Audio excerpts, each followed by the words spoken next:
What's up, guys? Thank you for coming by to my continuing review for Handmaid's Tale. This is for Season 3, Episode 9, Heroic. And I have to say, this might be one of my personal favorites of this season so far. Before I start telling you why, tell me in the comments below, what did you think of this episode? And don't forget, consider clicking on that subscribe button and that bell in order to hear any more notifications from me for any of my future content. So for almost the entirety of this episode, it takes place within the hospital room where Matthew is, and June is forced to be there to pray for her until her walking partner can get out of the hospital. And we see June's sanity questioned quite a bit, to the point where she does things that we would never expected her to do.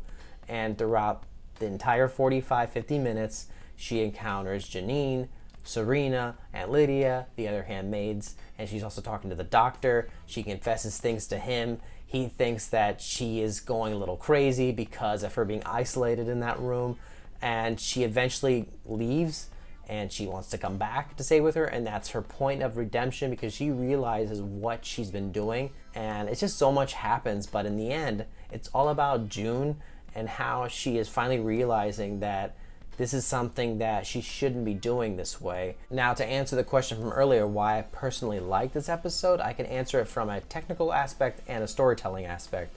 Technically speaking, I like it when movies, and I guess this case TV shows, make the setting in one room because the story now has to revolve around that environment. A few movies come to examples such as Rear Window, Alfred Hitchcock's movie from 1954, Panic Room from 2002, and Phone Booth from 2004.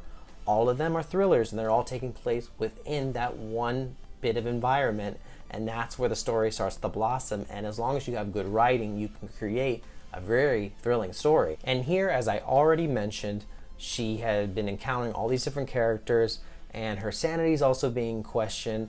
It's a lot of narrative going on in this episode that you hear her doing her voiceover, as you always have. And I just like the writing because you have to do it around just this hospital room. And they managed to pack a whole lot within that 50 minute range. And June even says she's there for about 32 days or so. And who knows how much time had gone by after she already said that. So with the storytelling, there are many key moments that pave the way to the future of where this season is going. But there are some that I felt stood out amongst the others. And there's 4 that I really want to mention. One is with her conversation with Janine.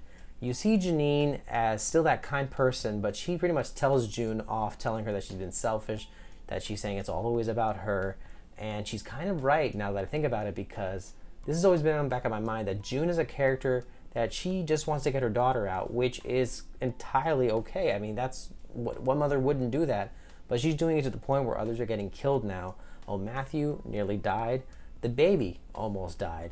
And in this episode, she has that scalpel, and she's gonna almost kill Serena, the doctor. She admitted to be wanting to kill everyone else, and this is not her way. That's not how she does things.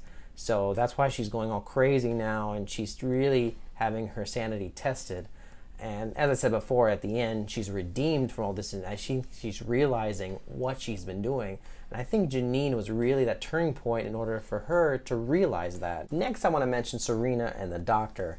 Now, with Serena and June, more or less, they have had at some times a pretty good relationship, even if it was for only a small amount of time. And when June is there, she had planned on killing everyone there, not just old Matthew. But Serena shows up. She goes full force and tries to slash her. She cuts herself. And the thing that I'm guessing about Serena is that she doesn't tell the doctor what really happened. And with a handmaid, you're not supposed to be talking to a wife the way that these two talk with each other, because Serena was involved in getting June's daughter out into Canada. So if they were to find out about that, both of them would probably be in trouble. So I think that's why she's keeping her mouth shut in regards to that. And that's what leads to the doctor coming along and stitching June up, and they have a pretty deep conversation as well. And the doctor, I kind of already mentioned him, but I did find it interesting how she was confessing everything to this guy, how she was going to murder everyone in that room. I just surprised that she said all that to a stranger, to a man she never met. But I don't think he's really going to report any of this, because he thinks that she's just a little loopy and crazy because she's been in that room for so long, praying and kneeling, not getting any sleep. You can obviously see on the look of her eyes, she has this red-eyed look. She looks drugged up. She has bruises on her knees. So she's in a place mentally that she is not all right. So I think the doctors probably may leave that alone, but I wouldn't be surprised if he mentions it to somebody else and gets her in trouble. And then lastly is the moment she has with Matthew, even though she's not really awake. And this starts at the point where she's with Aunt Lydia and tells her, I need to go back and be with her until this is over. And it was kind of a breath of fresh air to see June do this, because I feel in the last few episodes, she's been a character that I really didn't like. And you can tell she's being a bit selfish with what she's trying to do, even though she has every right to be like this, try to get her daughter. But she's having people murdered. People are getting hurt in the process. So to see her kind of apologize to Matthew was kind of nice in a way. And she even tells her she wants to get these children out of here, and she's willing to get any child out, not just her daughter. So you can see she has a new plan in mind, but it's going in a way now where we might end up seeing our old June again. So we only have 4 more episodes left, and I feel June is going to do this sort of exodus in regards to the kids in Gilead, trying to get them out of there into Canada. And I think that's what we'll see towards the end of the season. That's what I expect. But this is, once again, an episode I felt you really get June's character back on track again, and she's really learning from her mistakes. And once again, the technical aspect of it, just how it was in one setting the entire time, made up for really a good story. And it's just all depends on how you write it all. And it was just done in a way where it was just fascinating to see all the characters that she interacted with and the things she was learning along the way about what kind of a person she really is and what she's willing to do in order to obtain it. But once again, tell me in the comments below, what did you think of tonight's episode? And if you liked it for the same reasons I did, disagree or agree, I like to hear it all. Let's keep it a friendly conversation. I thank you guys so much for watching my review.